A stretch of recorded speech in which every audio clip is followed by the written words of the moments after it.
नजरिया भी लेके आते हैं।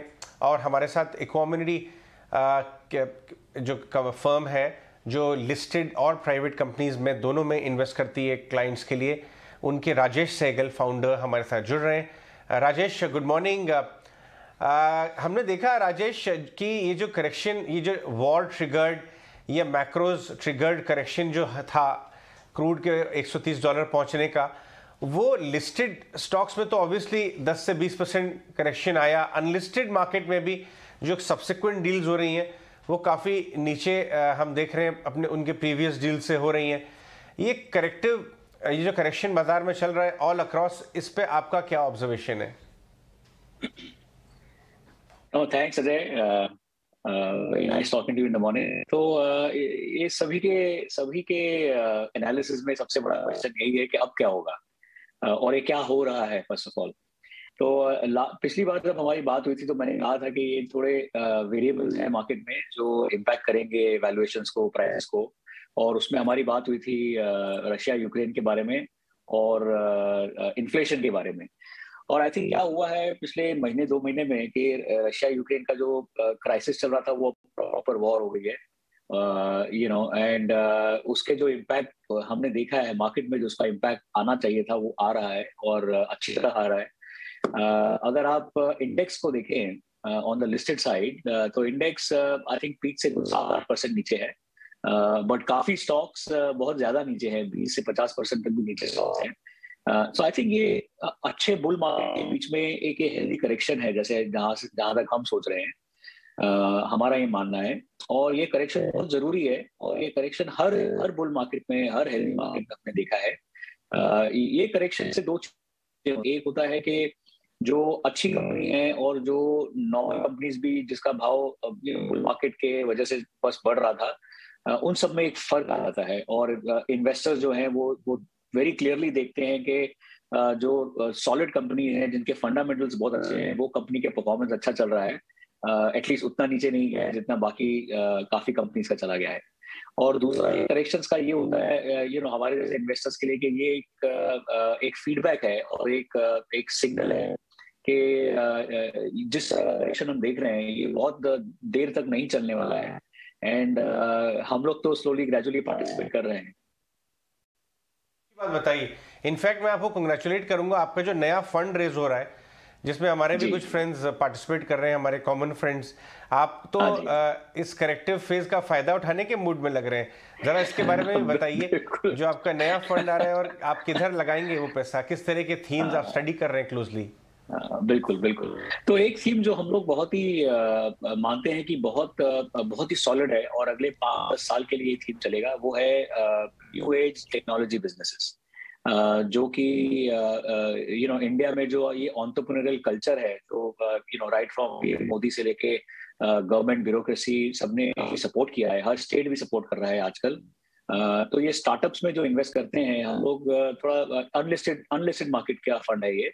तो अनलिस्टेड कंपनीज में जिसमें 2-3 लोग मिलकर कुछ बहुत ही अच्छा नया अलग अलग तरीके से काम करने के लिए बिजनेस लगा रहे हैं, उसको हम सपोर्ट करते हैं इस फंड से। और जैसे कि आपने राइटली कहा, ऐसा अच्छा मौका है जहां हम लोग फंड रेज कर रहे हैं और ये इन्वेस्टमेंट जब हम करेंगे तो हमारा मानना है कि एक जैसे मैंने पहले कहा, एक तो जो अच्छे फाउंडर्स हैं, अच्छी कंपनीज है, वो ही रहेंगी अराउंड जिनको हम सपोर्ट कर सकेंगे और अच्छे प्राइस पे भी हम इन्वेस्ट कर पाएंगे। All right, morning Rajesh, pleasure to have you. Priyanka here. एक व्यू आपका मैक्रो फ्रंट पे भी लेना चाहेंगे। जिस तरह से हम ग्लोबली देख रहे हैं, चाहे वो एनर्जी प्राइस की एडजस्टमेंट्स चल रही हो या commodity price, elevated commodity prices की एडजस्टमेंट चल रही हो, डिमांड को लेकर एडजस्टमेंट चल रही है, आपको लग रहा है कि अब जिस तरह से मार्केट छूट अप हो रही है, आप नास्डैक को देखें, पिछले सिर्फ 5 से 6 दिन में आपको इनफैक्ट और कम स्पेस में आपको राउंड अबाउट 10% का गेन मिल गया। इंडियन इक्विटीज आपको कम से कम 1800 पॉइंट्स का सर्च दे चुकी हैं इन लास्ट 6-7 वर्किंग डेज में। आपको लगता है कि ये जो जितनी भी ऑब्वियस एडजस्टमेंट्स थी इसे फैक्टर इन कर लिया है अब हमने? हाँ, वेरी गुड क्वेश्चन एक्चुअली। तो अगर मैक्रो को हम समझेंगे प्रियंका, तो उसको दो तरीके हैं, एक है शॉर्ट टर्म और एक है लॉन्ग टर्म। अगर आप शॉर्ट टर्म में देखेंगे तो जैसा कि मार्केट का बिहेवियर रहा है, और सिर्फ ये पिछले 10 सेशंस की बात नहीं है, आप पिछले 2 साल से, जब से पैंडेमिक शुरू हुआ है तब से अगर आप देखें तो मार्केट में जो मूवमेंट हुआ है, इतना अच्छा मूवमेंट जो हुआ है, पहले फॉल हुआ, फिर जो राइज हुआ, और हम सभी ने उसको एंजॉय किया है। तो जो वॉलेटिलिटी लेवल्स हैं वो इस पीक के आसपास, जहां मार्केट 18,000 उस लेवल के आसपास जो है, वॉलेटिलिटी लेवल जो है वो बहुत ही ऑब्वियसली ज्यादा रहेंगे और थोड़े समय तक और रहेंगे। तो ये जो हम देख रहे हैं कि पिछले 5 सेशन में मार्केट ने बहुत अच्छा बिहेव किया है, हमारे लिए कोई ऐसे सरप्राइज नहीं होगा कि अगले 3 सेशन में मार्केट फिर नीचे हो और फिर ऊपर जाए। तो ये वॉलेटिलिटी लेवल जो है ये बहुत ज्यादा होता है। और हिस्ट्री अगर आप देखेंगे पिछले 30-40 साल का अगर आप ट्रैक रिकॉर्ड देखें मार्केट में, तो जो मार्केट एकदम टॉप कर जाता है और मार्केट जब कंसोलिडेट करता है तो ये ऐसी वॉलेटिलिटी हर बार दिखती है। तो ये कुछ नया नहीं है। आई थिंक इस वॉलेटिलिटी का इन्वेस्टर्स को फायदा उठाना चाहिए। जो उन्होंने इतना पोर्टफोलियो बनाया है 2-4 साल में, उसमें जो स्टॉक्स में उनको कन्विक्शन नहीं है उसमें से एग्जिट करने का टाइम है, और जिस स्टॉक्स में कन्विक्शन है उसको बाय करने का टाइम है। प्लस जो आपने कहा कमोडिटीज का प्राइसेस जो हो गया ग्लोबली, इंक्लूडिंग फ्यूल, तेल की, ऑयल की प्राइसेस जो बढ़ गई है, उसका ऑब्वियसली कंज्यूमर कंट्रीज जैसे कि इंडिया है, जहां ज्यादा इंपोर्ट करते हैं फ्यूल को, उसमें काफी फर्क पड़ेगा। और उसका कोई सॉल्यूशन नहीं है हमारे पास अभी, तो फर्क पड़ेगा। इन्फ्लेशन ज्यादा है, बट आई थिंक आप अगर रिजर्व बैंक के स्टेटमेंट्स को पढ़ें और जो उनका सोचने का तरीका है उसको देखें, तो वो बहुत क्लियर है कि ग्रोथ को सपोर्ट करेंगे और थोड़ा बहुत इन्फ्लेशन लेवल्स जो हाई है उसको टॉलरेट करेंगे। और I think that's a beautiful move. और जहां तक हमारा असेसमेंट है, आई थिंक यूएस में जो इंटरेस्ट रेट्स बढ़ने शुरू हुए हैं, वहां भी कहीं ना कहीं जाके अभी जो एक्सपेक्टेशन है कि और 6-7 इंक्रीमेंट आएंगे इसी साल इंटरेस्ट रेट्स में यूएस में, हमारा मानना है कि इतना ज्यादा नहीं होगा। बिकॉज कहीं ना कहीं उनके इकोनॉमी के लिए भी ग्रोथ बहुत जरूरी है। सो देखो, ये जो ग्रोथ और इंटरेस्ट रेट इंक्रीज करने का जो एक बैलेंस है वो सेंट्रल बैंक को देखना होगा। रशिया क्राइसिस से जो कमोडिटीज पे फर्क पड़ा है वो ऑलरेडी इन द प्राइस है। In fact some of them may correct pretty soon. So last time also we spoke the same, Priyanka. कुछ ज्यादा अब तक जो हुआ है वॉर की वजह से, इन्फ्लेशन की वजह से, ये सब नोन फैक्टर्स हैं। नोन फैक्टर्स को हम असेस कर पाते हैं और नोन फैक्टर्स का इम्पैक्ट हम समझ सकते हैं। तो ये कंसोलिडेशन फेस है और हम लोगों को इसे उसी तरह से मानना चाहिए। ये बेयर मार्केट अब तक नहीं हुआ है। इंटरेस्टिंग, आपने 3 इंपॉर्टेंट बात बताई। एक तो पहले बेयर मार्केट नहीं है, दूसरा आप कह रहे हैं कि भारत का जो सेंट्रल बैंक है आरबीआई वो अच्छे से मैनेज कर रहा है ग्रोथ और इन्फ्लेशन को, तीसरा आप ये कह रहे हैं कि यूएस के अंदर हो सकता है ब्याज दरें उतने ना बढ़ें जितनी बाजार के अंदर अभी चर्चा भी चल रही है। अगर राजेश ये सारी चीज़ें होने वाली हैं तो फिर ग्रोथ इंजन कौन से हैं, फिर चलाएगा कौन बाजार को? राइट। तो आप देखिए, मोस्ट ऑफ द कंट्रीज, जैसे मैंने अभी इंडिया और यूएस की बात की, आप ये दोनों कंट्री को देखेंगे तो इन दोनों कंट्रीज में इंफ्रास्ट्रक्चर में बहुत सारा इन्वेस्टमेंट जरूरी है। जैसे कि हम इंडिया में देखते हैं, इंफ्रास्ट्रक्चर तो नामी का है और it can take in billions and billions of dollars. I think अगर आप यूएस जाएंगे तो या उनके रिपोर्ट्स पढ़ेंगे तो वहां पर भी इतने सारे पैसे की जरूरत है इंफ्रास्ट्रक्चर में इन्वेस्ट करने के लिए। So as far as India is concern, infrastructure में तो बहुत इन्वेस्टमेंट्स की जरूरत है। और जैसे इकोनॉमी ग्रो होगी, हर इकोनॉमी की बात है, ये खाली इंडिया के लिए नहीं है, हर इकोनॉमी की बात है। जैसे इकोनॉमी ग्रो होती है, जीडीपी ग्रो होती है, तो बैंकिंग सर्विसेज, फाइनेंशियल सर्विसेज साथ में ग्रो होती है। वो लीडिंग इंडिकेटर होती है, बिकॉज हर ग्रोथ के लिए फंडिंग की जरूरत होती है और फंडिंग जो है वो बैंकिंग और फाइनेंशियल सर्विसेज कंपनी से आती है। तो उनका जो मार्जिन है, उनका जो स्प्रेड है, उनका जो बिजनेस का प्रॉफिट है, मुनाफा है, वो काफी अच्छी तरह बढ़ जाता है ऐसे मार्केट्स में जहाँ पे कि इन्वेस्टमेंट्स ज्यादा हो रही है इंफ्रास्ट्रक्चर में। सो आई थिंक ये 2 सेक्टर है हम लोग बहुत अच्छी तरह फॉलो कर रहे हैं। एक इंफ्रास्ट्रक्चर, ऑफ कोर्स इंफ्रास्ट्रक्चर के अंदर जो गवर्नमेंट की अभी न्यू स्कीम्स है, जैसे कि पीएलआई, और आपके चैनल पे भी काफी बात हुई है उसके बारे में। ये सब स्कीम्स काफी सपोर्ट कर रही है मैन्युफैक्चरिंग को और इंफ्रास्ट्रक्चर बिल्डिंग को, और उनके साथ ही साथ बैंकिंग भी अच्छी तरह परफॉर्म करेगा। ये 2 सेक्टर जो लोग बहुत पॉजिटिव है। अभी ये न्यूज़ आई है कि एप्पल इंडिया से 10,000 करोड़ का प्रोडक्ट्स एक्सपोर्ट करने लगा है। पीएलआई भी और मेक इन इंडिया की डायरेक्शन में नॉट ओनली ये सब ग्लोबल कंपनीज के लिए इंडिया एक बड़ा मार्केट है, लेकिन इंडिया एक बड़ा हब बन सकता है दूसरे बड़े मार्केट्स के एक्सपोर्ट्स के लिए। इलेक्ट्रॉनिक्स, ड्रोन्स की बात हो रही है। आप अपने पोर्टफोलियो में इस तरह कोई प्लेस को आप पार्टिसिपेट कर रहे हैं, या तो अनलिस्टेड साइड या listed side? Absolutely. PLI scheme जो है अभी ये नया स्कीम नहीं around for a while. In fact उस स्कीम के बारे में 2-3 बार और गवर्नमेंट ने चेंजेस किए हैं, और आई थिंक जो चेंजेस हैं वो बहुत ही समझदार चेंजेस हैं, काफी अच्छे चेंजेस हैं मैन्युफैक्चरिंग के लिए, इंडस्ट्री के लिए। तो ये PLI जो आप PLI के चलते हुए जो एप्पल ने 10,000 करोड़ अगर अभी एक्सपोर्ट का अनाउंसमेंट किया है, आई थिंक वो 10 टाइम्स 20 टाइम्स भी हो सकता है, क्योंकि इंडिया में मैन्युफैक्चरिंग कैपेसिटी के लिए बहुत जगह है। The problem with India manufacturing, इतने सालों से जो प्रॉब्लम रहा है वो दो है। एक है कि हमारे पास इतना अच्छा इंफ्रास्ट्रक्चर नहीं है, और दूसरा है कि हमारी गवर्नमेंट की पॉलिसीज बहुत क्लियर नहीं रहती है। जैसे कि हम सबने देखा है, वोडाफोन एक बहुत ही बड़ा एग्जांपल बन गया था, जहां आपने कहा रेट्रोस्पेक्टिव टैक्स लगेगा।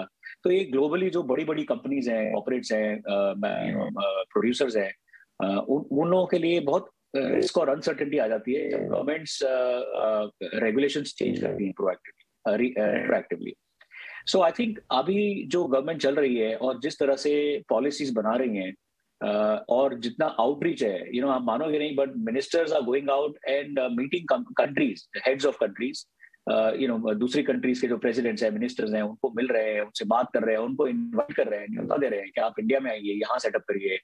अभी कुछ ही दिन पहले एक स्टेट के चीफ मिनिस्टर ने ट्वीट कर दिया इलॉन मस्क को कि आप हमारे स्टेट में आके ये सेटअप करिए। तो ये जो अप्रोच इंडिया का चेंज हुआ है, ये बहुत ही पॉजिटिवली देखा जा रहा है ग्लोबली। सो देयरफॉर PLI और अदर जो बाकी सब पॉलिसीज मिला के अगर हम देखेंगे, आई थिंक फॉरेन मैन्युफैक्चरर्स के लिए ये बहुत ही अच्छा ऑप्शन बन गया है।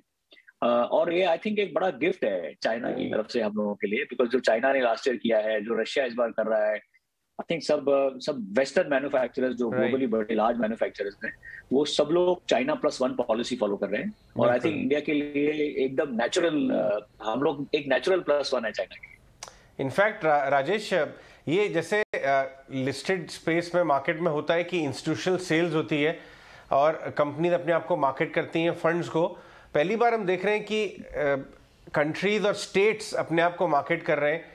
इनफैक्ट जो आपने ट्वीट के बारे में बताया, ऐसे ही अभी हाल ही में एक काफ़ी बड़े IT सेक्टर के बहुत बड़े सीनियर एग्जीक्यूटिव ने एक फोटोग्राफ ट्वीट की जहां पे एक मंत्री उनके छाता लेके चल रहा है, और ये तो उल्टा हमने देखा था, लेकिन इस बार रिवर्स हो रहा था। तो ये बात तो सही है, काफ़ी चेंजेस आए एनवायरनमेंट में जो हमने पहले कभी नहीं देखे। मैं आपसे एक बहुत बुनियादी सवाल पूछना चाहूँगा राजेश, क्योंकि ये बात यूजुअली जब लिक्विडिटी सक आउट होती है तो ये बात आती है कि एक सेट ऑफ कंपनीज हैं जो हाई ग्रोथ कंपनीज हैं, और उनकी हाई ग्रोथ काफ़ी हद तक नेक्स्ट राउंड ऑफ इन्वेस्टमेंट पे बहुत डिपेंड करती है।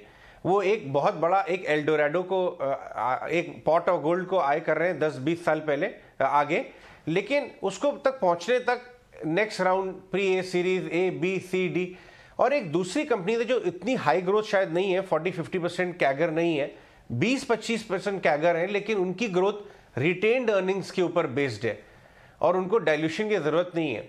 क्योंकि आप दोनों साइड ऑफ द मार्केट को अच्छा समझते हैं, किस तरह से इन्वेस्टर्स को दोनों की साइड पे देखना चाहिए, क्योंकि रिस्क दोनों साइड पे भी है, और ये क्वेश्चन वापस टेबल पे आ गया है। यस, बहुत ही अच्छा क्वेश्चन है और एकदम बेसिक फंडामेंटल क्वेश्चन है ये। जैसे कि आपने कहा, बुनियादी क्वेश्चन है। तो इसमें कोई डाउट नहीं है कि जो बिजनेसेस स्ट्रॉन्ग है, इनहेरेंटली स्ट्रॉन्ग है, और अपने रिजर्व से या अपने प्रॉफिट से, अपने कैश से जो ग्रोथ कर पा रही हैं, वो बहुत ही स्ट्रॉन्ग कंपनीज मानी जाती हैं। और आज के सिनेरियो में उन कंपनीज का मार्केट में इन्वेस्टर्स जाके ढूंढ इन्वेस्टमेंट करेंगे। बाकी दूसरी जो सेट ऑफ कंपनीज के बारे में आपने कहा, अर्ली स्टेज में series A, series B, series C होता है, इसमें दो तरह की कंपनीज होती हैं। एक वो होती हैं जो बर्न में विश्वास करती हैं कि मैंने $100 मिलियन रेस कर लिया, अब उसको मैं खर्चूंगा और कस्टमर्स ले आऊंगा और रेवेन्यूज और प्रॉफिट बाद में देखेंगे। एक सोचने का तरीका है, गलत है, सही है, ये वी आर नोबडी टू जज, it is a way of doing this. एक दूसरी तरह की कंपनी हमारे इकोसिस्टम में होती है जो बोलती है कि मैंने $100 मिलियन रेस किया है, इससे मैं कस्टमर्स लाऊंगा और ये मेरा यूनिट इकोनॉमिक्स ऐसे पॉजिटिव होगा, ऐसे मैं रेवेन्यू बढ़ाऊंगा, ऐसे प्रॉफिट आएगा। तो जो थॉट प्रोसेस है वो इन दोनों कंपनीज के बीच में बहुत ही डिफरेंट थॉट प्रोसेस है।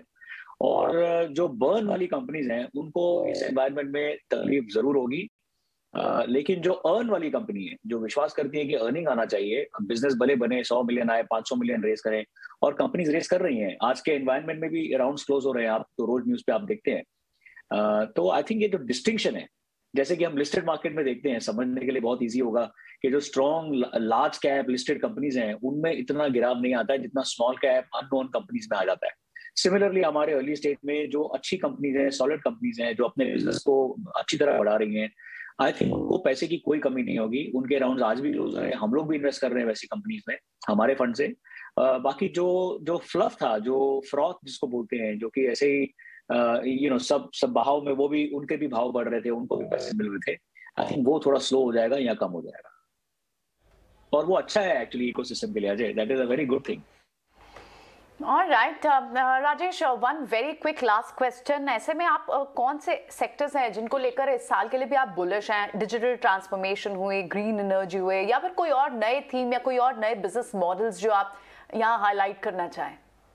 Sure, I think listed side पे 2 सेक्टर्स हैं जिसमें हम लोग काफी बुलिश हैं। एक तो जैसे कि मैंने शेयर किया, इंफ्रास्ट्रक्चर और मैन्युफैक्चरिंग जो बिल्ड हो रहा है, आई थिंक इसमें बहुत ही अच्छी आएंगी। और कंपनीज जो लार्ज स्केल मैन्युफैक्चरिंग और लार्ज इंफ्रास्ट्रक्चर प्रोजेक्ट समझती हैं, आई थिंक उनको बैक करना चाहिए, because you will see whether we never seen in the past कि इंडिया में लार्ज स्केल इंफ्रास्ट्रक्चर और मैन्युफैक्चरिंग फैसिलिटीज आएंगी, आ रही हैं। और दूसरा सेक्टर जैसे कि मैंने कहा, बैंकिंग, फाइनेंशियल सर्विसेज, ऐसी ग्रोथ को फंड करने के लिए इंडिया अगर 7-8% में ग्रो करे, फॉरगेट अबाउट 10%, 9%, अगर 6-8% के बैंड में भी इंडिया ग्रो करती है तो BFSI sector will continue to do very well. तो ये 2 सेक्टर लिस्टेड साइड पे हैं। और अनलिस्टेड साइड पे जो हम स्टार्टअप्स और अर्ली स्टेज में इन्वेस्ट करते हैं, उसमें 2 सेक्टर्स में बहुत ही एक्शन मिल रहा है, बहुत ही अच्छी कंपनीज आ रही हैं। एक है इलेक्ट्रिक व्हीकल सेक्टर्स और ड्रोन्स, उनको हम साथ में क्लब कर देते हैं। तो ड्रोन्स में काफी बढ़ोतरी आ रही है, काफी बिजनेसेस उसको अडॉप्ट कर रहे हैं अपने काम में। और दूसरा है इलेक्ट्रिक व्हीकल्स, ये एक सेक्टर हुआ जिसको हम मोबिलिटी कहते हैं। और दूसरा सेक्टर जिसमें काफी अच्छी कंपनीज काम करना शुरू कर रही हैं, still early stage, but then हमारा काम है उसमें अर्ली स्टेज टेक्नोलॉजी करना, वो है Web3 एनेबल्ड कंपनीज। तो ये जो ब्लॉकचेन के बेसिस पे जो कंपनीज बन रही हैं, I am not talking of cryptocurrencies और anything else, just the businesses, जो बिजनेस बनेगी ब्लॉकचेन के बेसिस पे, जैसे कि लॉजिस्टिक्स हो गया, बैंकिंग हो गया, लॉट ऑफ अदर बिजनेसेस। तो Web3 एनेबल्ड बिजनेसेस जिसको हम कहते हैं, आई थिंक ये 2 न्यू सेक्टर्स हैं, EV ड्रोन्स एंड Web3, इसमें हमारा काफी ध्यान। ओके, ठीक है राजेश जी, बहुत बहुत शुक्रिया, थैंक यू वेरी मच। अच्छा लगा आपसे आज फिर से बातचीत करके, बिल्कुल क्लियर थॉट है आपके और आपने सेक्टर्स भी बताए। बहुत बहुत शुक्रिया, थैंक यू वेरी मच।